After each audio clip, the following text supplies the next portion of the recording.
तर बीड शहराला पाणी पुरवठा करणाऱ्या धरणांमध्ये मुबलक पाणी साठा असतानाही सध्या शहरात 10 ते 15 दिवसांनी पाणी पुरवठा होतोय। त्यामुळे शहरवासियांना पाण्यासाठी पायपीट करावी लागते। नागरिकांना शहरातील लिकेज लाईनचा आधार घ्यावा लागतोय।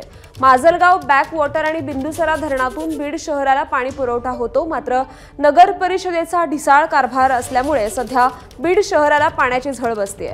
आढावा घेतलाय आमचे प्रतिनिधी विकास माने यांनी। सध्या बीड जिल्ह्यामध्ये मुबलक पाणीसाठा असताना देखील बीड शहरवासियांना मात्र पाण्यासाठी पायपीट करताना पाहावं लागत आहे। मी सध्या बीड शहरात उभा आहे आणि याच ठिकाणी आपण पाहू शकतो की ज्या लिकेजेस लाईन आहेत त्या सध्या त्यांच्यासाठी आधार बनताना पाहायला मिळत आहेत। अशा स्वरूपामध्ये या ठिकाणच्या ज्या महिला असतील, जे काही लहान तरुण मुलं असतील, ते देखील इथे पाण्यासाठी येताना दिसून येत आहेत। या ज्या काही लिकेजेस लाईन बीड शहरामध्ये अनेक ठिकाणी पाहायला मिळत आहेत, त्याच सध्या या ठिकाणच्या नागरिकांचा आधार बनताना पाहायला मिळत आहे। कारण की बीड शहराला सध्या जवळपास 15 दिवसात ते 10 दिवसांना पाणी पुरवठा होतो आहे आणि त्यामुळेच पाणी भरण्यासाठी ही महिलांची पायपीट निश्चित अशी म्हणावी लागेल। ताई, सध्या किती दिवसाला पाणी पुरवठा होतोय आणि काय अडचणी आहेत सध्या? 15 ते 20 दिवसांनीच पाणी पुरवठा होतो आम्हाला। अडचणी म्हणजे 10 दिवसांनी सोडलं तर होतं व्यवस्थित, पण की आता 15-20 दिवसांनी म्हटल्यावर असंच घेऊन जायला लागतं आम्हाला पाणीच नाही ना। पण त्यांना ना आम्हाला 1 दिवस चाले, रविवारी पाडव्या दिवसी।